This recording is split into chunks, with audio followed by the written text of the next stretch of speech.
Gender सिर्फ और सिर्फ हम लाइव स्कैनिंग में ही डिटेक्ट कर सकते हैं। अगर स्कैनिंग करते हुए हमें बेबी का बटक्स एरिया नज़र आता है तो उसको बाज़ दफ़ा सोनोलॉजिस्ट ही कंसिडर कर लेती हैं कि वो फीमेल बेबी है।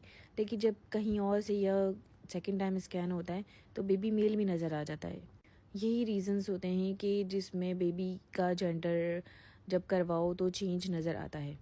और हमेशा लाइव स्कैनिंग में ही जेंडर को हम डिटेक्ट कर सकते हैं। स्टिल इमेजेस पे कभी भी जेंडर लेना अलाउ नहीं होता। अगर बैक एरिया से देखेंगे तो फीमेल शो होगी।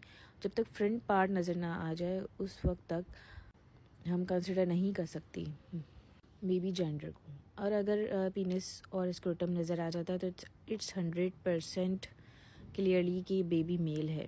अब आपकी डॉक्टर ने क्या देखकर आपको ये बताया मेल है या फीमेल है, आई डोंट नो। इस वजह से कहते हैं कि live scanning should be done.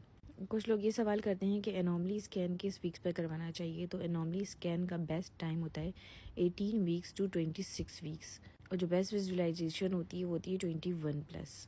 अगर 18 वीक्स पर मेरे पास पेशेंट आती है तो मैं 18 वीक्स पर भी स्कैन कर लेती हूँ बेबी का, मींस एनॉमली स्कैन।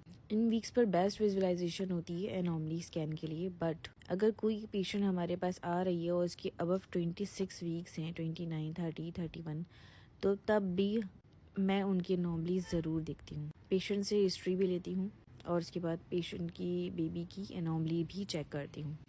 अगर आपका स्कैन करने वाला एक्सपर्ट है तो वो भी आपकी एनॉमलीज लाजमी चेक करेगा जो उस वक्त तक नज़र आ सकती हैं, जो ऐसी होती हैं कि ऑलरेडी विजुलाइज्ड हो जाती हैं। ये मींस कि अगर कोई ऐसा एरिया जो प्रोट्रूडिंग हो रही है, लाइक ऐसी एनॉमलीज होती हैं जो स्कैनिंग में नज़र आ सकती हैं और वो नज़र आ रही हैं, हमें उसमें रिपोर्ट में मेंशन लाजमी करना होता है।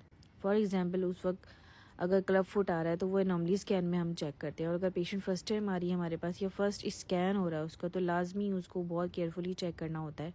बेबीज़ की किडनीज जैसे कि ऊपर ही पड़ी हुई होती नज़र आती हैं, वो इकोजेनिक है या नॉर्मल है, वो तो विजुलाइज नॉर्मली हो जाती हैं, तो उसको हम रिपोर्ट कर सकते हैं। ज़रूरी नहीं है कि पेशेंट को 26 के पहले ही एनॉमली स्कैन किया जाए या चेक किया जाए, उसके बाद भी एनॉमलीज चेक की जाती हैं। अगर आपकी डॉक्टर अच्छी होगी तो लाजमी वो आपकी बेबी की एनॉमलीज ज़रूर दिखेगी। और AFI का बहुत ज़्यादा रोल प्ले होता है। अगर AFI बहुत ज़्यादा अच्छा है, आपका 13-14 है, तो आपकी एनॉमलीज बहुत अच्छे से नज़र आ सकती हैं। बाज़ लोग सिर्फ और सिर्फ मेजरमेंट्स लेकर रिपोर्ट्स निकाल देते हैं, वो एनॉमलीज की तरफ जाते ही नहीं हैं क्योंकि एनॉमलीज का उनका टाइम निकल चुका होता है या उन्होंने प्रीवियस करवा चुकी होती हैं। लेकिन फॉर ऑल सोनोग्राफर्स और सोनोलॉजिस्ट के लिए ये एडवाइस है, जब भी पेशेंट आपके पास आए उसकी एनॉमलीज को लाजमी चेक करें। क्या पता पेशेंट ने आपको बताया ना हो उसको एनॉमलीज प्रीवियस और आप नॉर्मल रिपोर्ट दे दें, तो ये अमल आपके लिए बहुत ज़्यादा गलत साबित हो सकता है।